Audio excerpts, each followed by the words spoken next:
ಎಲ್ಲ ವಿದ್ಯಾರ್ಥಿಗಳಿಗೂ ಬೆಳಗಿನ ಶುಭೋದಯ. ನಾವು ಹಿಂದಿನ ತರಗತಿಯಲ್ಲಿ ಪ್ರಭುಲಿಂಗ ಲೀಲೆ ಚಾಮರಸಿ ಬರೆದಿರತಕ್ಕಂಥ ಕೃತಿಯನ್ನು ನೋಡಿದ್ದೀವಿ. ಈ ಕೃತಿಯ ಒಂದು ಸಾರಾಂಶವನ್ನು ನೋಡ್ತಾ ಇದ್ವಿ. ಇಲ್ಲಿ ಶಿವನ ಅವತಾರ ಎಂದೇ ಪ್ರಖ್ಯಾತಿಯನ್ನು ಪಡೆದಿರತಕ್ಕಂತಹ ಅಲ್ಲಮ ಪ್ರಭು ಮಾಯಾದೇವಿಯ ಮನಸ್ಸಿನಲ್ಲಿರತಕ್ಕಂಥ ಮಾಯೆಯನ್ನು ತೊಡೆದು ಹಾಕುವುದಕ್ಕಾಗಿ ತಾನು ವೇಷವನ್ನು ಮರೆಸಿ ಆ ಮಾಯಾದೇವಿಯ ಮುಂದೆ ಬಂದು ನಿಲ್ಲುವಂಥ ಪ್ರಸಂಗವನ್ನು ನಾವು ನೋಡಿದ್ವಿ. ಮಧುಕೇಶ್ವರ ದೇವಾಲಯದ ಎದುರು ವಿವಿಧ ವಿನ್ಯಾಸಗಳಿಂದ ತಾಳ ಮೇಳಗಳಿಂದ ಕೂಡಿದ ಮಂದ ಹಾಗೂ ತಾರಕಗಳಲ್ಲಿ ಆ ತಾಳವನ್ನು ಮದ್ದಳೆಯನ್ನು ನುಡಿಸುತ್ತಾ ತನ್ನ ವೇಷವನ್ನು ಮರೆಸಿ ರಾಯರ ವೇಷಭೂಷಣಗಳನ್ನು ಧರಿಸಿ ಹಾಗೂ ಸೌಮ್ಯತೆಯ ಸರ್ವಾಂಗ ಭಂಗಿಯನ್ನು ಧರಿಸಿದಂತಹ ತಳತಳನೆ ಹೊಳೆಯುವ ಹಲ್ಲುಗಳ ಸಾಲು, ಮಿನುಗುವ ಕಣ್ಣುಗಳು, ಸಹಜ ಅಂಗಸೌಷ್ಠವ ಇದೆಲ್ಲವುಗಳನ್ನು ವೇಷವನ್ನು ಮರೆಸಿದಂತಹ ಕಾಂತಿಯುಳ್ಳ ಮುಖ ರೂಪವನ್ನು ಹೊಂದಿರತಕ್ಕಂಥ ಅಲ್ಲಮ ಪ್ರಭು ಒಬ್ಬ ಹರೆಯದ 18 ವರ್ಷದ ಹರೆಯದ ಯುವಕನಂತೆ ಆತ ಶೋಭಿಸ್ತಾ ಇದ್ದಾನೆ. ಜೊತೆಗೆ ಆ ನಟನೆಯನ್ನು ಮಾಡಿರತಕ್ಕಂತಹ ಆ ಅಲ್ಲಮ ಪ್ರಭು ಏನು ಮಾಡ್ತಾ ಇದ್ದಾನೆ ಅಂದರೆ ಆ ಒಂದು ವಾತಾವರಣವೇ ನಿಬ್ಬೆರಗಾಗುವ ಹಾಗೆ ತಾಳ ಮದ್ದಳೆಯನ್ನು ನುಡಿಸ್ತಾ ಇದ್ದಾನೆ. ಕಾರ್ಮುಗಿಲಿನ ಗರ್ಜನೆಯನ್ನು ಕಿವಿಯಾರಿ ಕೇಳಿದಂಥ ನವಿಲು ಹೇಗೆ ಗರಿಗೆದರಿ ಕುಣಿಯಿತು, ಅದೇ ರೀತಿಯಲ್ಲಿ ಈ ಮದ್ದಳೆಯ ಶಬ್ದವನ್ನು ಆಲಿಸಿದಂಥ ಮಧುಕೇಶ್ವರ ದೇವಾಲಯದ ಒಳಗಡೆ ಇರತಕ್ಕಂತಹ ಮಾಯಾದೇವಿ ತಾನು ಅದಕ್ಕೆ ಒಂದು ಶಬ್ದಕ್ಕೆ ಮಾರು ಹೋಗ್ತಾಳೆ.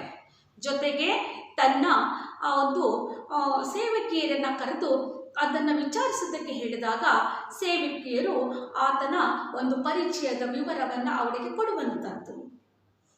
ಜೊತೆಗೆ ಆ ಅಲ್ಲಮ ಪ್ರಭುವನನ್ನು ಕರೆಸಿ ಅಲ್ಲಿ ಮಾಯಾದೇವಿ ಆ ಒಂದು ತನ್ನ ಸೇವಕಿಯರಿಂದಲೇ ಅವನ ಪೂರ್ವಾಪರ ವಿಚಾರವನ್ನು ತಿಳಿದುಕೊಳ್ಳೋದಕ್ಕೆ ಪ್ರಯತ್ನಿಸುವಂಥದ್ದು.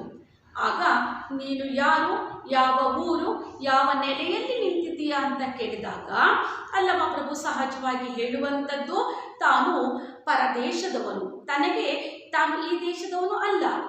ಜೊತೆಗೆ ತನ್ನ ಹೆಸರು ಅಲ್ಲಮನೆಂದು, ತಾನು ಇರುವಂತಹ ಸ್ಥಳ ಒಂದೇ ಕಡೆಯಲ್ಲಿ ಇರುವಂಥದ್ದು ಅಲ್ಲ, ತನಗೆ ಎಲ್ಲೆಲ್ಲಿ ಲೇಸಾಗತ್ತೋ ಎಲ್ಲೆಲ್ಲಿ ನನಗೆ ಹಿತ ಅನಿಸುತ್ತೋ ಅಲ್ಲೆಲ್ಲ ತಾನು ಇರ್ತಾ ಇದ್ದೀನಿ ಹಾಗೆ ಹೇಳಿದಾಗ ಆ ಮಾಯಾವತಿಯ ಸಖಿಯರು ಅವನ ಪೂರ್ವಾಪರ ವಿಚಾರವನ್ನು ಮಾಯೆಗೆ ತಿಳಿಸಿದಾಗ ಜೊತೆಗೆ ಒಳ್ಳೆಯದೇ ಆಯಿತು. ಮಾಯೆ ಆತನ ಒಂದು ವೇಷಭೂಷಣಕ್ಕೆ ಆತನ ಒಂದು ರೂಪಕ್ಕೆ ಮೋಹಗೊಂಡು ಅಲ್ಲಿಗೊಂಡಿರುವುದನ್ನು ಅವರಿಗೆ ಗೊತ್ತಾಗತ್ತೆ. ಜೊತೆಗೆ ಸೇವಕಿಯರು ಅವರಿಗೆ ಒಂದು ಅಲ್ಲಮ ಪ್ರಭುವಿಗೆ ಒಂದು ನಿಶ್ಚಿತವಾದ ಒಂದು ತಾಣ ಇಲ್ಲ ಅಂತ ತಿಳಿದು ತಮ್ಮ ಒಂದು ರಾಣಿ ಹತ್ತಿರನೇ ಮಾಯಾದೇವಿ ಹತ್ತಿರನೇ ಇವನು ಇರಬಹುದು ಅಂತ ಯೋಚಿಸುತ್ತಾ ಆ ವಿಷಯವನ್ನು ಮಾಯಾದೇವಿಗೆ ತಿಳಿಸುವಂಥದ್ದು. ಮಾಯಾದೇವಿ ಹಾಗೂ ಒಂದು ಅವನನ್ನು ಅಲ್ಲಮ ಪ್ರಭುವನ್ನು ತನ್ನ ಒಂದು ದೇಶಕ್ಕೆ ಬರಮಾಡಿಕೊಳ್ಳುವಂಥದ್ದು. ಜೊತೆಗೆ ತನ್ನ ಅರಮನೆಯ ಆಸ್ಥಾನಕ್ಕೆ ಆತನಿಗೆ ಬರಮಾಡಿಕೊಳ್ಳುವುದಕ್ಕಾಗಿ ವಿಳ್ಯದ ಎಲೆಯನ್ನು ತಾಂಬೂಲವನ್ನು ಅಲ್ಲಿ ವೀಳ್ಯದ ಬೋಗಿ ಏನು ಮಾಡುವಂಥದ್ದು ಆ ಇವಳ ರಾಜಕುಮಾರಿಯಿಂದಲೇ ಮಾಯಾದೇವಿಯಿಂದಲೇ ಬಂಗಾರದ ಹೊನ್ನ ಬಟ್ಟಲಿನಲ್ಲಿ ಆ ತಾಂಬೂಲವನ್ನು ಇಟ್ಟು ಆ ಅಲ್ಲಮನನ್ನು ತನ್ನ ಅರಮನೆಗೆ ಸ್ವಾಗತಿಸುವಂಥದ್ದು. ಜೊತೆಗೆ ಅಲ್ಲಮನು ಕೂಡ ಅವರ ಸ್ವಾಗತವನ್ನು ಸ್ವೀಕರಿಸಿ ಅವರ ನಾಡಿಗೆ ಹೋಗುವಂಥದ್ದು. ಮಧುಕೇಶ್ವರ ದೇವಸ್ಥಾನದಿಂದ ಆ ಮಾಯಾದೇವಿ ಆತನನ್ನು ಕರೆದುಕೊಂಡು ತನ್ನ ತಂದೆ ಮುಂದೆ ನಿಲ್ಲಿಸ್ತಾಳೆ. ಹಾಗೆ ತಂದೆಗೆ ಮನವೊಲಿಸಿ ಅರಸನ ಅನುಮತಿಯನ್ನು ಪಡೆದು ನಾಟ್ಯಗೃಹದ ಮುಖ್ಯಸ್ಥನನ್ನಾಗಿ ಆತನನ್ನು ನೇಮಿಸುವಂಥದ್ದು. ಹಾಗೆ ಭರತನಾಟ್ಯದ ಕಲಾವಯ ಸಂಘದ ಬಗ್ಗೆ ಅವನಲ್ಲಿ ವಿಚಾರಿಸುತ್ತಾ ಆ ಅಲ್ಲಮ ಪ್ರಭುವಿನಲ್ಲಿ ಇವಳು ಅನುರಾಗಗೊಳ್ತಾಳೆ. ಜೊತೆಗೆ ಅವನಲ್ಲಿ ತನ್ನ ಮನಸ್ಸು ನೆಟ್ಟಿರತಕ್ಕಂಥ ವಿಷಯ ಅಲ್ಲಿ ಎಲ್ಲ ಸಖಿಯರಿಗೆ ಗೊತ್ತಾಗತ್ತೆ. ಹಾಗೆ ಆ ಅಲ್ಲಮನನ್ನು ತನ್ನ ಅರಮನೆಯಲ್ಲಿ ಇರಿಸಿಕೊಳ್ಳಬೇಕನ್ನತಕ್ಕಂಥ ಅಭಿಲಾಷೆ ಕೂಡ ಅವಳಲ್ಲಿರುತ್ತೆ. ಆ ವಿಚಾರವಾಗಿ ಅವಳು ಯೋಚಿಸ್ತಾ ಅಲ್ಲಿ ಕೊರಗುವಂಥದ್ದು. ಈ ವಿಷಯವೆಲ್ಲ ಅವಳ ತಾಯಿಗೆ ಗೊತ್ತಾಗತ್ತೆ. ತಾಯಿ ಸಖಿಯರಿಂದ ಇದನ್ನೆಲ್ಲ ತಿಳಿದುಕೊಂಡಾಗ ಆ ಮಗಳ ಮನಸ್ಸನ್ನು ಅರಿತಂಥ ತಾಯಿ ಆ ಅರಮನೆಯಲ್ಲಿ ಆತನಿಗೆ ಇರೋದಕ್ಕೆ ಒಂದು ಅನುಮತಿಯನ್ನು ಕೊಡುವಂಥದ್ದು. ಈ ವಿಷಯವನ್ನು ಅಲ್ಲಮ ಪ್ರಭುವಿನ ಹತ್ತಿರ ಆ ಒಂದು ಸಖಿಯರು ಹೇಳೋದಕ್ಕೆ ಬಂದಾಗ ಅಲ್ಲಮ ಪ್ರಭು ಅಲ್ಲಿ ಕೆಲವೊಂದು ನಟನೆಯನ್ನು ಮಾಡುವಂಥದ್ದು. ಏನು ಹೇಳ್ತಾನೆ ಅಲ್ಲಮ ಪ್ರಭು, ನೀವು ಸಖಿಮಣಿಯರು, ನೀವು ಸ್ತ್ರೀಯರು, ಇಂತಹ ಸ್ತ್ರೀಯರಿರುವಂತಹ ಜಾಗದಲ್ಲಿ ನಾನು ಇರುವಂಥದ್ದು ಸಲ್ಲ, ನಾನು ಇರುವಂಥದ್ದು ಉಚಿತವಲ್ಲ ಅಂತ ಹೇಳಿದಾಗ ಅಲ್ಲಿ ಮತ್ತೆ ಆ ಸಖಿಯರು ಹೇಳ್ತಾರೆ, ಈ ಮಾಯೆ ನಿನಗೆ ಒಲಿದಿದ್ದಾಳೆ, ನಿನ್ನ ಮೇಲೆ ಅವಳಿಗೆ ಅಪರಿಮಿತವಾದಂಥ ಮೋಹ ಇದೆ, ಪ್ರೀತಿ ಇದೆ, ಹಾಗಾಗಿ ನೀನು ಇಲ್ಲೇ ಇರಬೇಕು. ಆಗ ಮತ್ತೆ ಅಲ್ಲಮ್ಮ ನಟನೆ ಉತ್ತರವನ್ನು ಕೊಡ್ತಾನೆ, ಏನು, ಯಾವ ಮಾಲೀಕನಿಗೆ ತನ್ನ ಸೇವಕರ ಮೇಲೆ ಪ್ರೀತಿ ಇರುವಂಥದ್ದು ಸಹಜ ಅಂತ ಹೇಳ್ತಾನೆ. ಜೊತೆಗೆ ಅವ್ರಿಗೆ ಸೇವಕರ ಮೇಲೆ ಪ್ರೇಮವಿದ್ದರೂ ತಪ್ಪಲ್ಲ ಅಂತ ಹೇಳ್ತಾನೆ. ಜೊತೆಗೆ ಆದರೆ ನಾವು ಸೇವಕರು ಸೇವಕಾಂಗದ ಭಾವದಿಂದಿರಬೇಕು ಅಂತ ನುಡಿಗಳನ್ನು ಅಲ್ಲಿ ಅಲ್ಲಮ ಪ್ರಭು ಹೇಳ್ತಾನೆ. ಜೊತೆಗೆ ಮತ್ತೆ ಅಲ್ಲಮ ಪ್ರಭು ಹೇಳುವಂಥದ್ದು, ನೀವೆಲ್ಲರೂ ನಿಮ್ಮ ಮಾಯಾದೇವಿಯ ಅಂತಸ್ತನ್ನು ಬಲ್ಲಿದಿರಿ, ಗೊತ್ತಿದೆ ನಿಮಗೆ ಮಾಯಾದೇವಿ ಯಾರು, ಅವಳ ಅಂತಸ್ತೇನು, ಆಕೆಯ ಸ್ಥಾನಮಾನ ಏನು ಅಂತ ನಿಮಗೆ ಚೆನ್ನಾಗಿ ಗೊತ್ತಿದೆ. ಹೊಸವನಾದ ನಾನು, ನನಗೆ ಏನೂ ಗೊತ್ತಿಲ್ಲ, ನನಗೇನು ಮಾಡಬೇಕು ಬಿಡಬೇಕು ಅಂತದ್ದು ಅರಿವಿಲ್ಲ. ಹಾಗಾಗಿ ನೀವೇ ಮನಸ್ಸಿಗೆ ಸರಿಯಂತ ಹೇಗೆ ಏನು ತೋಚತ್ತೋ ಅದರ ಬಗ್ಗೆ ನನಗೆ ಕೇಳುವಂಥದ್ದೇನಿಲ್ಲ, ನೀವೇ ಅದರ ನಿರ್ಧಾರವನ್ನು ಮಾಡಿ ಅಂತ ಅವರ ಮೇಲೆ ಮತ್ತೆ ಅಲ್ಲಮ ಪ್ರಭು ಹೇಳುವಂಥದ್ದು. ಇಷ್ಟರ ಮಟ್ಟಿಗೆ ನಾವು ಹಿಂದಿನ ತರಗತಿಯಲ್ಲಿ ಈ ಒಂದು ಸಂಕ್ಷಿಪ್ತವಾಗಿ ನಾನೇನು ಇವಾಗ ಏನು ಹೇಳಿದ್ದೀನೋ ಅಷ್ಟು ವಿಷಯವನ್ನು ನಾವು ನೋಡಿದ್ದೀವಿ. ಮುಂದೆ ಏನಾಗತ್ತೆ ಅದರ ಬಗ್ಗೆ ನನ್ನನ್ನು ಕೇಳುವುದೇನಿದೆ, ಅಲ್ಲಮ್ಮ ನಸುನಗುತ್ತಾ ಆ ಸೇವಕಿಯರಿಗೆ ಹೇಳುವಂಥದ್ದು. ಮತ್ತೆ ಅಲ್ಲಿ ಅವ್ರು ಹೇಳ್ತಾರೆ, ಎಲೆ ಭಾವ, ನೀನು ಯಾವ ಶಕುನವನ್ನು ನೋಡಿ ಇಲ್ಲಿಗೆ ಬಂದೆಯೋ ಕಾಣೆ, ಅದಲ್ಲದಿದ್ದಲ್ಲಿ ಇನ್ಯಾವ ಮೋಹಿನಿಯ ವಶ ಮಾಡಿಕೊಳ್ಳುವ ಯಾವ ವಿದ್ಯೆಯನ್ನ ಕಲಿತೆಯೋ ಕಾಣೆ, ನಿಜಕ್ಕೂ ಮಾಯಾದೇವಿಯನ್ನು ನೀನು ಮರಳು ಮಾಡಿದೆ. ಸೇವಕರು ಹೇಳ್ತಾರೆ, ನಿನಗೆ ನಿನ್ನ ಅದೃಷ್ಟದ ಬಗ್ಗೆ ನೀನು ಒಬ್ಬ ಅದೃಷ್ಟವಂತ, ಇಲ್ಲಿ ಯಾವ ಒಂದು ಶಕುನವನ್ನು ನೀನು ನೋಡಿ ಬಂದಿದೆಯೋ, ಯಾವ ಮುಹೂರ್ತದಲ್ಲಿ ಇಲ್ಲಿ ಬಂದಿದೆಯೋ ಗೊತ್ತಿಲ್ಲ, ನಿನಗೆ ಯಾವುದೋ ಒಂದು ಮೋಹಿನಿ ವಿದ್ಯೆ, ವಶ ಮಾಡಿಕೊಳ್ಳುವಂಥ ವಿದ್ಯೆ ಇದೆಯೋ ಅಂತ ಗೊತ್ತಿಲ್ಲ. ನಿಜಕ್ಕೂ ನೀನು ಮಾಯಾದೇವಿಯನ್ನು ನಿನ್ನ ಮೋಹ ಪಾಶದಲ್ಲಿ ಬೀಳಿಸ್ಕೊಂಡಿದ್ಯಾ, ಅವಳನ್ನು ನೀನು ಮರಳು ಮಾಡಿದ್ಯಾ, ನೀನು ಸಾಮಾನ್ಯನಲ್ಲ ಅನ್ನತಕ್ಕಂಥ ಮಾತನ್ನು ಆ ಸಖಿಯರು ಮತ್ತೆ ಅಲ್ಲಮ ಪ್ರಭುವಿಗೆ ಹೇಳುವಂಥದ್ದು. ಎನ್ನುತ್ತಾ ಆಕೆಯ ಒಡತಿಯ ಬಳಿಗೆ ಓಡು, ಅವಳಿಗಾದರೂ ಸಖಿಯು ಹೋದ ಕೆಲಸವನ್ನು ತನಗೊಪ್ಪುವಂತೆ ಪೂರೈಸಿಕೊಂಡು ಬಂದಿದ್ದಾಳೋ ಇಲ್ಲವೋ ಎಂಬುದನ್ನು ಅರಿಯುವ ಆತರ. ಇತ್ತ ಕಡೆಯಲ್ಲಿ ಸಖಿಯರನ್ನು ಇಲ್ಲಿ ಮಾಯಾದೇವಿ ಆ ಅಲ್ಲಮ ಪ್ರಭುವಿನ ಹತ್ರ ಕಳಿಸಿರತಕ್ಕಂಥದ್ದು, ಅವನ ಮನೋಭಾವ ಏನಿದೆ, ಇಲ್ಲಿ ಇರೋದಕ್ಕೆ ಆತ ಒಪ್ಕೊಂಡಿದ್ದಾನೋ ಇಲ್ಲವೋ ಅಂತ ಕೇಳೋ ವಿಷಯಕ್ಕೆ ಕಾತುರಳಾಗಿದ್ದಾಳೆ ಮಾಯಾದೇವಿ.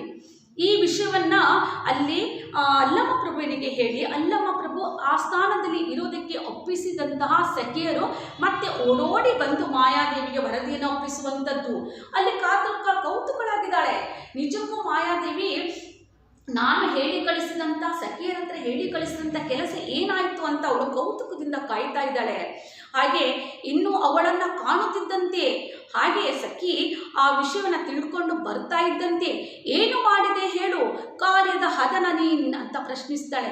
ಹೇಳು, ಬೇಗ ಹೇಳು, ನೀನು ಹೋದಂಥ ಕೆಲಸ ಏನಾಯಿತು, ನೀನು ಕೆಲಸವನ್ನು ಪೂರೈಸಿದೆಯಾ, ಹಾಗೆ ಅಲ್ಲಿ ಅಲ್ಲಮ ಪ್ರಭು ಇಲ್ಲಿ ಇರೋದಕ್ಕೆ ಒಪ್ಪಿಕೊಂಡಿದ್ದಾನ ಅಂತ ಅವಳು ಕಾತುರವಾಗಿ ಪ್ರಶ್ನಿಸ್ತಾಳೆ. ಆಕೆಯ ಮುಖದಲ್ಲಿ ಪ್ರಕಟವಾಗುತ್ತಿದ್ದ ಚೇಷ್ಟೆಯ ಸುಮ್ಮಾನದ ಸೂಚನೆಗಳನ್ನು ಕಂಡೇ ಮಾಯೆಯು ಸಂಮೋಹನದ ವಿದ್ಯಾ ಜಾಣಿಯವಳೆಂದಳು. ಹಾಗೆ ಆ ಒಂದು ಬಂದಿರತಕ್ಕಂತಹ ಸಖಿಯ ಮುಖದಲ್ಲಿ ಆ ಮಂದಹಾಸವನ್ನು ನೋಡ್ತಾಳೆ. ಅವಳು ಒಪ್ಪಿದಾನೆ ಅಂತ ಮಂದಹಾಸವನ್ನು ನೋಡಿಯೇ ಅಲ್ಲಮ ಪ್ರಭು ಇಲ್ಲಿ ಇರೋದಕ್ಕೆ ಒಪ್ಪಿಕೊಂಡಿದ್ದಾರೆ ಅಂತ ಅನ್ನತಕ್ಕಂಥ ವಿಷಯ ಅವಳಿಗೆ ಅರಿತಾಳೆ. ಈ ಒಂದು ಅರಿತ ಹಾಗೆ ಅವಳಿಗೆ ಆ ಸಖಿಗೆ ಹಾಡಿ ಹೊಗಳುತ್ತಾಳೆ. ನೀನು ವಿದ್ಯೆ ಜಾಣೆ ಅಂತ ಹೊಗಳಿ ಸಂಧಾನವನ್ನು ಯಶಸ್ವಿಯಾಗಿ ನಿರ್ವಹಿಸಿಕೊಂಡು ಬಂದ ಮಾನಿನಿಗೆ ದಣಿಯುವಷ್ಟು ಸನ್ಮಾನಿಸಿ ಹೊಗಳಿ ಮಾಯೆಯಿಂದ ಸಾಕಷ್ಟು ಹೆಚ್ಚಿನ ಉಡುಗೊರೆಗಳನ್ನು ಕೊಡಿಸುವಂಥದ್ದು. ಏನಾಯಿತು, ಮಾಯೆ ಹೇಳಿ ಕಳಿಸಿರತಕ್ಕಂಥ ಅಂದರೆ ಅಲ್ಲಮ ಪ್ರಭುವನ್ನ ತನ್ನ ಆಸ್ಥಾನದಲ್ಲಿ ಇರೋದಕ್ಕೆ ಒಪ್ಪಿಸುವಂತೆ ಆ ಮಾಯಾದೇವಿ ಹೇಳಿ ಕಳಿಸಿದ್ಲಲ್ಲ, ಆ ಸಖಿಯೂ ಕೂಡ ಅಲ್ಲಿ ಆ ಅಲ್ಲಮ ಪ್ರಭು ಇಲ್ಲಿ ಇರುವ ಹಾಗೆ ಒಪ್ಪಿಸಿ ಬಂದು ಮತ್ತೆ ಮಾಯಾದೇವಿಯ ಬಳಿಗೆ ಬಂದಾಗ ತಾನು ಹೇಳಿದ ಕಾರ್ಯವನ್ನು ಪೂರೈಸಿದ ಸಖಿಗೆ ಈ ಮಾಯಾದೇವಿ ಯಥೇಚ್ಛವಾಗಿ ಅವಳಿಗೆ ಸನ್ಮಾನವನ್ನು ಮಾಡುವಂಥದ್ದು, ಯಥೇಚ್ಛವಾಗಿ ದಣಿಯುವಷ್ಟು ಅವಳಿಗೆ ಕಾಣಿಕೆಗಳನ್ನು ಉಡುಗೊರೆಗಳನ್ನು ಕೊಟ್ಟು ಅವಳನ್ನು ಮೆಚ್ಚಿಸಿ ಹಾಡಿ ಹೊಗಳುತ್ತಾಳೆ. ಆದರೆ ಇದೆಲ್ಲವೂ ಅರಸನ ಕಿವಿಗೆ ತಾಗದಂತೆ ಗೌಪ್ಯವನ್ನು ಸೇವಕಿಯರು ಕಾಪಾಡಿಕೊಳ್ಳಬೇಕೆಂಬುದನ್ನು ಸಮಾಲೋಚಿಸುವರು. ಆದರೆ ಈ ಎಲ್ಲ ವಿದ್ಯಮಾನಗಳು ಏನು ನಡೀತಾ ಇದೆ, ಅಲ್ಲಮ ಪ್ರಭು ಇಲ್ಲಿ ಇರತಕ್ಕಂಥದ್ದು, ಅಲ್ಲಮ ಪ್ರಭುವಿನಲ್ಲಿ ಮಾಯಾದೇವಿ ಮಾಯೆಯನ್ನು ತನ್ನ ಮೋಹವನ್ನು ಗೊಂಡಿರತಕ್ಕಂಥದ್ದು, ಅನುರಾಗಲಾಗಿರತಕ್ಕಂಥ ವಿಷಯ ಯಾರಿಗೆ ಗೊತ್ತಾಗಬಾರದು, ಅರಸನಿಗೆ ಗೊತ್ತಾಗಬಾರದು ಅನ್ನತಕ್ಕಂಥ ವಿಷಯವನ್ನು ಗೌಪ್ಯವಾಗಿ ಮುಚ್ಚಿಟ್ಟು ಇದನ್ನೆಲ್ಲ ಕೆಲಸಗಳನ್ನು ಮಾಡ್ತಾ ಇದ್ದಾರೆ. ಹಾಗೆ ಅದು ಮಾತ್ರ ಅರಸನಿಗೆ ಆ ವಿಷಯ ಗೊತ್ತಾಗಬಾರದು ಅಂತ ಗೌಪ್ಯವನ್ನು ಕಾಪಾಡಿಕೊಂಡಿದ್ದಾರೆ. ಏಕೆಂದರೆ ಕಂಡರಾಗದವರಿಂದ ಸುದ್ದಿಯು ಅರಸನನ್ನು ತಲುಪಬಹುದು ಎಂಬ ಅಂಜಿಕೆಯು ಅವರನ್ನು ಕಾಡದಿರಲಿಲ್ಲ. ಯಾಕೆಂದರೆ ಕೆಲವರನ್ನು ನೋಡಿ ಕೆಲವರಿಗೆ ಆಗೋದಿಲ್ಲ. ಹೀಗೆ ಅಂತಹ ಆಗಲಾರದ ವ್ಯಕ್ತಿಗಳು ಏನು ಮಾಡ್ತಾರೆ, ಅವರಲ್ಲಿರತಕ್ಕಂಥ ರಹಸ್ಯಗಳನ್ನು ಗೌಪ್ಯಗಳನ್ನು ಬೇರೆಯವರಿಗೆ ತಿಳಿಸಿ ಅವರ ಮನಸ್ಸನ್ನು ನೋಯಿಸುವಂಥ ಕೆಲಸವನ್ನು ಮಾಡ್ತಾರೆ. ಹಾಗೆ ತಮಗೆ ಯಾರಾದರೂ ಕಂಡ್ರೆ ಆಗಲಾರದ ವ್ಯಕ್ತಿಗಳು ತನ್ನ ಈ ಎಲ್ಲ ವಿಷಯವನ್ನು ಅರಸನಿಗೆಲ್ಲಾದರೂ ಹೇಳಿಬಿಟ್ಟಾರು ಅನ್ನತಕ್ಕಂಥ ಭಯವೂ ಕೂಡ ಮಾಯಾದೇವಿ ಮತ್ತು ಮಾಯಾದೇವಿಗೆ ಅಲ್ಲಿ ಸಹಕಾರವನ್ನು ನೀಡತಕ್ಕಂಥ ಸಖಿಯರ ಮನಸ್ಸಲ್ಲಿಯೂ ಕೂಡ ಅಲ್ಲಿ ಭಯ ಇದೆ. ಹಾಗಾಗಿ ಎಲ್ಲ ಪೂರ್ವದ ಎಚ್ಚರಿಕೆಗಳನ್ನು ಕೈಗೊಂಡು ಮಾಯೆಯನ್ನು ಅಲ್ಲವನನ್ನು ಒಂದು ಮಲಗುವ ಕೋಣೆಯಲ್ಲಿ ಸೇರಿಸಿದ ಆ ಹಿಂದುಮುಖಿಯರು ಆ ಬುದ್ಧಿಯಲ್ಲಿದ್ದುದನ್ನು ತಲವ ತರುಣಿಯ ನೊಂದು ಮಾಡುವವೆನೆಂಬ ಭಾವಭ್ರಮೆ ಮಾತ್ರ. ಅಲ್ಲಿ ಏನಾಗ್ತಾ ಇದೆ, ಜೊತೆಗೆ ಇಷ್ಟೆಲ್ಲ ಆ ಒಂದು ಅರಸನ ಆಸ್ಥಾನದಲ್ಲಿ ಇರೋದಕ್ಕೆ ಅನುಮತಿಯನ್ನು ಪಡ್ಕೊಂಡು ಬಂದಂತಹ ಆ ಹಿಂದುಮುಖಿಯರು ಸಖಿಯರು ಏನು ಮಾಡ್ತಾ ಇದ್ದಾರೆ, ಒಂದೆಡೆಯಲ್ಲಿ ಮಾಯೆಯನ್ನು ಅಲ್ಲಮ ಪ್ರಭುವನ್ನು ಒಂದೆಡೆಯಲ್ಲಿ ಕೂಡಿ ಹಾಕುವ ಕೆಲಸವನ್ನು ಮಾಡ್ತಾರೆ. ಒಂದು ಕೋಣೆಯಲ್ಲಿ ಅವರಿಬ್ಬರನ್ನು ಕೂಡಿ ಹಾಕಿ ಅವರಿಗೆ ಅವರ ಮನ ಬಂದಂತೆ ಅವರ ಮನಸ್ಸಿನ ಚರ್ಚೆ ಭಾವಗಳನ್ನು ಅವರ ಸಂತೋಷಗಳನ್ನು ಹಂಚಿಕೊಳ್ಳುವುದಕ್ಕೆ ಅಲ್ಲಿ ಅವರಿಗೆ ಅವಕಾಶವನ್ನು ಮಾಡಿ ಕೊಡ್ತಾರೆ. ಇದಿಷ್ಟು ವಿದ್ಯಮಾನಗಳು ಮಾತ್ರ ಯಾರಿಗೆ ಗೊತ್ತಾಗಬಾರ್ದು, ಅರಸನಿಗೆ ಗೊತ್ತಾಗಲಾರದ ಹಾಗೆ ಆ ಒಂದು ಕೆಲಸಗಳನ್ನು ಮಾಡ್ತಾ ಇದ್ದಾರೆ. ಹೇಗೆ ಈಗ ಏನಾಗಿದೆ, ಅಲ್ಲಮ ಪ್ರಭುವಿನಲ್ಲಿ ಅನುರಾಗಗೊಂಡಂತಹ ಮಾಯಾದೇವಿ ಆತನನ್ನು ಏಕಾಂತವಾಗಿ ಒಂದು ಕೋಣೆಯಲ್ಲಿ ಸಂಧಿಸುವಂತಹ ಒಂದು ದೃಶ್ಯ ಅಲ್ಲಿ ನಡೀತಾ ಇದೆ. ಹೇಗಿದೆ, ಬಯಲಿನಂತೆ ಸೋಂಕಿದರು ಸಂಭೋಗಕ್ಕೆ ಸಿಕ್ಕದ, ಅಕ್ಷರದಂತೆ ಬಾಯಲ್ಲಿ ನಲಿದರು ಚುಂಬನಕ್ಕೆ ಸಿಕ್ಕದ ಆ ಅಲ್ಲಮನ ಪರಿಯೇ ವಿಚಿತ್ರವೆನಿಸುತ್ತವಳಿಗೆ. ಅಲ್ಲಮ ಪ್ರಭು ಎದುರಿಗೆ ಇದ್ದಾನೆ, ಆದರೆ ಆತ ಸ್ಪರ್ಶಿಸಿದರೂ ಕೈಗೆ ಸಿಗಲಾರ್ದ ವ್ಯಕ್ತಿಯಾಗಿದ್ದಾನೆ. ಅವಳು ಅಲ್ಲಮ ಪ್ರಭುವನ್ನು ಸ್ಪರ್ಶಿಸಲಿಕ್ಕೆ ಹೋದರೂ ಕೂಡ ಗಾಳಿಯಲ್ಲಿ ಕೈ ಇಟ್ಟ ಹಾಗೆ ಅವನು ಸ್ಪರ್ಶಕ್ಕೆ ಸಿಗೋದಿಲ್ಲ. ಅಕ್ಷರದಂತೆ ಬಾಯಲ್ಲಿ ನಲಿದರು, ಬಾಯಲ್ಲಿ ಅಕ್ಷರ ನಲಿಸಿದರೂ ಅವನು ಚುಂಬನಕ್ಕೆ ಸಿಕ್ಕದಂತಹ ಅಲ್ಲಮ ಪ್ರಭು. ಅಂದರೆ ಏನಾಗಿದೆ, ಅವನು ಎದುರುಗಡೆ ಇದ್ದಾನೆ, ಆದರೆ ತನ್ನ ಅನುರಾಗವನ್ನು ವ್ಯಕ್ತಪಡಿಸೋದಕ್ಕೆ, ತನ್ನ ಖುಷಿಯನ್ನು ವ್ಯಕ್ತಪಡಿಸೋದಕ್ಕೆ ಅವನನ್ನು ಸ್ಪರ್ಶಿಸೋದಕ್ಕೂ ಹೋದರೂ ಅವನ ಸ್ಪರ್ಶ ಅವಳಿಗೆ ತಾಗ್ತಾ ಇಲ್ಲ. ಹಾಗಾದರೆ ಅವಳಿಗೆ ವಿಚಿತ್ರ ಅನಿಸುತ್ತೆ ಈ ಅಲ್ಲಮ ಪ್ರಭುವನ್ನು ನೋಡಿದರೆ. ಇವನು ಯಾವ ದಿಕ್ಕದ ಮನುಷ್ಯ, ತನ್ನ ಸ್ಪರ್ಶಕ್ಕೂ ಕೂಡ ಸಿಗದಂತಹ ಒಬ್ಬ ವ್ಯಕ್ತಿಯಾಗಿದ್ದಾನಲ್ಲ. ಮಾಯೆಗೆ ಆದ ಅನುಭವಗಳನ್ನು ಈ ಪದ್ಯದಲ್ಲಿ ಪೂರ್ಣವಾಗಿ ತಿಳಿಯಬಹುದು ಅಂತ ಒಂದು ಕಡೆಯಲ್ಲಿ ಹೇಳ್ತಾರೆ. ಹಾಗೆ ಮಳೆಗೆ ತೇವಗೊಳ್ಳದ, ಬಿಸುಗಾಳಿಗೆ ಅಲುಗಾಡದ, ಬೆಂಕಿಯುರಿಯಲ್ಲಿ ನಶಿಸದ, ನಿರ್ದೇಹಿಯಂತೆ ಅಲ್ಲಮನು ಇಂದ್ರಿಯಾಸಕ್ತಿಗಳಿಗೆ ಸಿಕ್ಕದವನು. ಮಳೆ ತೇವಗೊಳ್ಳದ, ಮಳೆ ಅಂದರೆ ಈಗ ಮಳೆ ಬರ್ತಾ ಇದೆ, ಜೋರಾಗಿ ಮಳೆ ಬಂದಾಗ ಏನಾಗುತ್ತೆ, ನೆಲ ಸಹಜವಾಗಿ ಒದ್ದೆ ಆಗತ್ತೆ, ತೇವ ಆಗತ್ತೆ. ಆದರೆ ಮಳೆ ಬರ್ತಾ ಇದೆ, ನೆಲ ತೇವಗೊಳ್ತಾ ಇಲ್ಲ, ಒದ್ದೆ ಆಗ್ತಾ ಇಲ್ಲ. ಗಾಳಿ ಜೋರಾಗಿ ಬೀಸಿದಾಗ ಏನಾಗುತ್ತೆ, ಮರ ಗಿಡಗಳೆಲ್ಲವೂ ಅಲುಗಾಡತ್ತೆ. ಆದರೆ ಏನಾಗಿದೆ, ಗಾಳಿ ಬೀಸ್ತಾ ಇದೆ, ಮರ ಗಿಡಗಳು ಅಲ್ಲಾಡುವಂತ ಯಾವ ಸೂಚನೆಯೂ ಕಾಣ್ತಾ ಇಲ್ಲ. ಬೆಂಕಿ ಉರಿಯಲ್ಲಿ ನಶಿಸಿದಂತ ಬೆಂಕಿಯ ಕೆಲಸ ಏನು, ಎಲ್ಲವನ್ನ ಸುಡುವಂತ ಕೆಲಸ ಮಾಡುತ್ತೆ ಬೆಂಕಿ. ಬೆಂಕಿ ಉರಿತಾ ಇದ್ರೂ ಕೂಡ ಯಾವ ವಸ್ತು ಕೂಡ ಅಲ್ಲಿ ಸುಡೋದಿಲ್ಲ. ಅಂದ್ರೆ ಅನುಭವ ಅಲ್ಲಿ ಆಗ್ತಾ ಇದ್ರೂ ಕೂಡ ಅದರ ಒಂದು ಪರಿಣಾಮ ಆಗ್ತಾ ಇಲ್ಲ. ನೋಡ್ತಾ ಇದ್ದಾಳೆ, ಅಲ್ಲಮ್ಮನನ್ನ ಅಷ್ಟೊಂದು ಪ್ರೀತಿಸಿದಾಳೆ, ಅಲ್ಲಮ್ಮ ಮುಟ್ಟೋದಿಕ್ಕೆ ಹೋದ್ರೂ ಅವಳಿಗೆ ಕೈಗೆ ಸಿಗೋದಿಲ್ಲ. ಏನಾಗ್ತಾ ಇದೆ, ಎದುರುಗಡೆ ಇದ್ರೂ ಕೂಡ ಅನುಭವ ಅಲ್ಲಿ ಆಗ್ತಾ ಇದ್ರು, ಅದರ ಪರಿಣಾಮ ಏನು ಅಂತ ಅದು ಗೊತ್ತಾಗ್ತಾ ಇಲ್ಲ. ಮಳೆ ಬಿದ್ರೂ ಅಲ್ಲಿ ನೆಲ ಒದ್ದೆ ಆಗಲಾರದ ರೀತಿಯಲ್ಲಿ, ಗಾಳಿ ಬೀಸಿದ್ರು ಮರಗಿಡ ಅಲುಗಲಾಡದ ರೀತಿಯಲ್ಲಿ, ಬೆಂಕಿ ಉರಿಯಲ್ಲಿ ವಸ್ತುಗಳು ಸುಡಲಾರದ ರೀತಿಯಲ್ಲಿ, ಯಾವುದೇ ಇಂದ್ರಿಯ ಆಸಕ್ತಿಗಳಿಗೆ ಸಿಕ್ಕದವನಾಗಿದ್ದಾನೆ ಅಲ್ಲಮ್ಮ ಪ್ರಭು. ಮನುಷ್ಯನ ಆಸೆಗೆ ಮೀರಿ ಕೈಗೆ ಎಟುಕಲಾರದ ವ್ಯಕ್ತಿಯಾಗಿ ಕಾಣ್ತಾ ಇದ್ದಾನೆ ಅಲ್ಲಮ್ಮ ಪ್ರಭು. ಅವನದೊಂದು ಪರಿಯೇ ಬೇರೆ. ಹಾಗಾದ್ರೆ ಇವನು ವಿಚಿತ್ರವಾಗಿ ಅವಳಿಗೆ ಕಾಣ್ತಾ ಇರುವಂಥದ್ದು, ಅವನ ರೀತಿ ನೀತಿಯೇ ಬೇರೆಯಾಗಿ ಕಾಣಿಸೋದಕ್ಕೆ ಅಲ್ಲಿ ಅವಳಿಗೆ ಅನಿಸುವಂಥದ್ದು. ಜಗವ ನೋಡಿಸಿ ಬಿಡುವ ಆ ಮಾಯೆಗೆ ನವೀನನೇ ನಿಪ್ಪ ಮಾಯಾವಿಗನು ತಾನೆಂಬಂತೆ ಇಲ್ಲದ ಬಯಲು ಬಗೆಗೊಳಿಸಿ ಇದ್ದನು. ಹಾಗೆ ಜಗತ್ತನ್ನೇ ತನ್ನ ಕಪಿಮುಷ್ಟಿಯಲ್ಲಿ ಹಿಡುವಂತಹ ಇವಳ ಸೌಂದರ್ಯ, ಇವಳು ಮನಸ್ಸು ಮಾಡಿದರೆ ಅನೇಕ ಜನ ಕೂಡ ಇವಳ ಸೌಂದರ್ಯಕ್ಕೆ ಮಾರು ಹೋಗುವಂತಹ ಚಲುವಿಕೆಯನ್ನು ಪಡೆದ ಮಾಯಾದೇವಿ ಅವಳಿಗೆ ಈ ಒಬ್ಬ ಅಲ್ಲಮ್ಮ ಪ್ರಭು ಒಲಿಯಲಾರದಂಥದ್ದು, ಅವಳ ಒಂದು ಸ್ಪರ್ಶಕ್ಕೆ ಸಿಗಲಾರದಂತಹ ವ್ಯಕ್ತಿಯಾಗಿ ಕಾಣ್ತಾ ಇದ್ದಾನೆ. ಅಲ್ಲಮ್ಮನನ್ನು ಪ್ರೀತಿಸಿ ಸುಖಿಸುವ ಬದಲಿಗೆ ಇಲ್ಲದ ಚಿಂತೆಯನ್ನು ಆಹ್ವಾನಿಸಿದಂತಾಯಿತು ಮಾಯೆಯ ಮನಕ್ಕೆ. ಅವಳಿಗೆ ಏನಿತ್ತು, ಅವನ ಪ್ರೀತಿಯನ್ನು ನಾನು ಪಡ್ಕೊಳ್ಬೇಕು, ಅವನನ್ನು ಕೂಡಬೇಕು, ಅವನ ಜೊತೆ ತನ್ನ ಸಂತೋಷವನ್ನು ಹಂಚಿಕೊಳ್ಬೇಕು, ಅವನ ರೂಪಕ್ಕೆ ಆ ರೀತಿಯಾಗಿ ಮೋಹಗೊಂಡಿದ್ದಳು ಮಾಯೆ. ಆದರೆ ಅಲ್ಲಮ್ಮ ಪ್ರಭು ಯಾವ ಮಾಯೆಗೂ ಒಳಗಾಗಲಾರದೆ, ಯಾವ ಸೌಂದರ್ಯಕ್ಕೂ ಸೋಲದೆ, ಯಾವ ಪ್ರೀತಿಗೂ ಆತ ಜಗ್ಗದ ಬಗ್ಗದ ವ್ಯಕ್ತಿಯಾಗಿ ಆ ಮಾಯೆಯ ಮುಂದೆ ನಿಲ್ಲುವಂಥದ್ದು.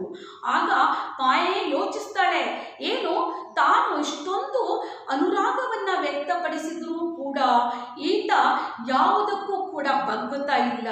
ಹಾಗೆ ಅಲ್ಲಮ್ಮನನ್ನು ಪ್ರೀತಿಸಿ ಸುಖಿಸುವ ಬದಲಿಗೆ ಇವನ ಪ್ರೀತಿಗಾಗಿ ತಾನು ಹಗಲಿರುಳು ಚಿಂತಿಸುವ ಒಂದು ಬದಲಿಗೆ ಇಲ್ಲದ ಚಿಂತೆಯನ್ನೇ ನಾನು ಆಹ್ವಾನ ಮಾಡಿಕೊಂಡಂತಾಯ್ತಲ್ಲ.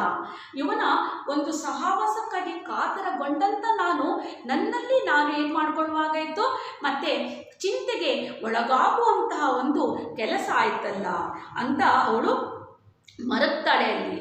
ಹಾಗಾಗಿ ಇಲ್ಲಿ ನಾವು ನೋಡ್ತಕ್ಕಂಥದ್ದು ಏನು ಅಂತಂದರೆ, ನಿಜವಾಗಿ ಮಾಯೆಯ ಮನಸ್ಸಿನಲ್ಲಿರುವಂತಹ ಮೋಹವನ್ನು ತೊಡೆಯುವುದಕ್ಕಾಗಿಯೇ ಅಲ್ಲಮ್ಮ ಪ್ರಭು ವೇಷವನ್ನು ಮರೆಸಿಕೊಂಡು ಅವಳ ಮುಂದೆ ಅವಳ ಮನಸ್ಸನ್ನು ಆಕರ್ಷಿಸುವಂಥ ಕೆಲಸವನ್ನು ಮಾಡ್ತಾರೆ. ಆದರೆ ಅವಳ ಮನಸ್ಸು ಆಕರ್ಷಿಸಿ ಅನುರಾಗಗೊಂಡಂತಹ ಅವಳಿಗೆ, ಅವಳ ಕೈಗೆ, ಅವಳ ಪ್ರೀತಿಗೆ ಸಿಗದ ವ್ಯಕ್ತಿಯಾಗಿ ಇಲ್ಲಿ ಅಲ್ಲಮ್ಮ ಅಲ್ಲಿ ನಟನೆಯನ್ನು ಮಾಡ್ತಾರೆ. ಆಗ ಅವಳೇನು ತಿಳ್ಕೊಂಡಿರ್ತಾಳೆ, ತಾನು ಹೇಗೆ ಅವನನ್ನು ಪ್ರೀತಿಸಿದನು. ಯಾಕಂದರೆ ಜಗತ್ತು ನೋಡಿ ಸೋಲುವಂಥ ಸೌಂದರ್ಯವನ್ನು ಹೊಂದಿದಂಥ ಮಾಯಾದೇವಿ ತನ್ನ ಸೌಂದರ್ಯಕ್ಕೆ ಮರುಳಾಗದ ಪುರುಷರೇ ಇಲ್ಲ ಅಂತ ತಿಳ್ಕೊಂಡಿರತಕ್ಕಂಥ ಮಾಯಾದೇವಿಗೆ ದೊಡ್ಡ ಆಘಾತವೇ ಆಗತ್ತೆ. ಯಾಕಂದರೆ ತನ್ನ ಸೌಂದರ್ಯಕ್ಕೆ ಒಲಿಯಲಾರದ ವ್ಯಕ್ತಿಗಳು ಇಲ್ಲ ಅಂತ ಅಂದ್ಕೊಂಡಿರುವಾಗ ಈ ಅಲ್ಲಮ್ಮ ಪ್ರಭು ತನ್ನ ಯಾವ ಪ್ರೀತಿಗೂ ಕೂಡ ಯಾವ ಮೋಹಕ್ಕೂ ಕೂಡ ಬಲಿಯಾಗಲಾರದ ವ್ಯಕ್ತಿ, ಸೋಲನ್ನು ಒಪ್ಪಿಕೊಳ್ಳದ ವ್ಯಕ್ತಿಯಾಗಿ ಕಾಣ್ತಾರೆ. ಯಾವುದೇ ಇಂದ್ರಿಯ ಆಸಕ್ತಿಗಳು ಆತನಲ್ಲಿ ಕಾಣೋದಕ್ಕೆ ಇವಳಿಗೆ ಆಗೋದಿಲ್ಲ, ಯಾವ ಮೋಹಗಳು ಕೂಡ ಅವನಲ್ಲಿ ಕಾಣೋದಿಲ್ಲ. ಒಬ್ಬ ನಿರ್ಲಿಪ್ತ ವ್ಯಕ್ತಿಯಾಗಿ ಆತ ಅವಳಿಗೆ ಕಾಣುವಂಥದ್ದು ಆಶ್ಚರ್ಯ ಆಗತ್ತೆ ಅವಳಿಗೆ. ಹಾಗೆ ಇದಿಷ್ಟನ್ನು ನಾವು ಇಲ್ಲಿಗೆ ನೋಡ್ತಾ ಇದ್ದೀವಿ. ಹಾಗೆ ಮುಂದಿನ ಒಂದು ತರಗತಿಯಲ್ಲಿ ಏನಾಗುತ್ತೆ, ಆಗ ಇಷ್ಟೊಂದು ಪ್ರೀತಿಸಿದಂತಹ ಅವಳಿಗೆ ಅಲ್ಲಮ್ಮ ಪ್ರಭುವಿನಲ್ಲಿ ಅವಳು ಮುಂದೆ ಹೇಗೆ ಅಲ್ಲಮ್ಮ ಪ್ರಭು ಇವಳಲ್ಲಿ ನಡ್ಕೊಳ್ತಾನೆ, ಅಥವಾ ಅವಳು ಹೇಗೆ ಮನಸ್ಸನ್ನು ಬದಲಾಯಿಸ್ತಾಳೆ, ಏನಾಗತ್ತೆ ಅನ್ನತಕ್ಕಂಥದ್ದನ್ನು ನಾವು ಮುಂದಿನ ತರಗತಿಯಲ್ಲಿ ನೋಡೋಣ. ಹಾಗೆ ಇಲ್ಲಿ ಪದ್ಯದಲ್ಲಿ ಕೂಡ ಪದ್ಯವನ್ನು ಕೂಡ ಒಂದ್ಸಲ ಮತ್ತೆ ಈ ಭಾವಾರ್ಥ ಮುಗಿದ ಮೇಲೆ ನೋಡಿಕೊಂಡು ಹೋಗೋಣ. ಇಲ್ಲಿಗೆ ಈ ಪ್ರಭುಲಿಂಗ ಲೀಲೆಯ ಮೊದಲನೆಯ ಒಂದು ಕ್ಲಾಸ್ ತರಗತಿಯಲ್ಲಿ ಒಂದು ಅರ್ಧ ಭಾಗವನ್ನು ನೋಡಿದ್ದೀವಿ. ಈ ಎರಡನೇ ತರಗತಿಯಲ್ಲಿ ಮುಂದಿನ ಭಾಗವನ್ನು ನೋಡಿ ಕೊನೆಯ ಭಾಗವನ್ನು ನಾವು ಮುಂದಿನ ತರಗತಿಯಲ್ಲಿ ನೋಡೋಣ.